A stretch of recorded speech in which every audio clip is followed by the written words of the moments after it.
সম্প্রতি সামাজিক যোগাযোগ মাধ্যম ফেসবুকে ছাত্রদলকে প্রতিহত করতে ছাত্র শিবিরের পাশে থাকার ঘোষণা ছাত্রলীগের শীর্ষক শিরোনামে সংবাদ মাধ্যম ঢাকা পোস্টের লোকসংবলিত একটি ফটোকার্ড প্রচার করা হয়। তবে এসব প্রচার সঠিক নয় এবং এমন ঘোষণা দেওয়া হয়নি বলে মঙ্গলবার এক প্রতিবেদনে জানিয়েছে তথ্য যাচাইকারী প্রতিষ্ঠান রিউমার স্ক্যানার।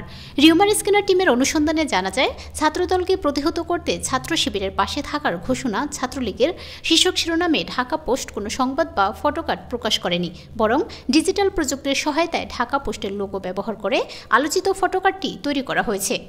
অনুসন্ধানে আলোচিত ফটোকার্ডটি পর্যবেক্ষণ করে দেখা যায়, ফটোকার্ডটিতে ঢাকা পোস্টের নাম, লোগো এবং এটি প্রকাশের তারিখ হিসেবে 19 জানুয়ারি 2025 উল্লেখ করা হয়েছে।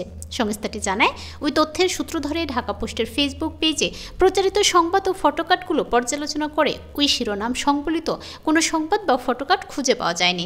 এছাড়াও ঢাকা পোস্টের ওয়েবসাইটও ওই দাবির পক্ষে কোনো সংবাদ বা ফটোকার্ড খুঁজে পাওয়া যায়নি।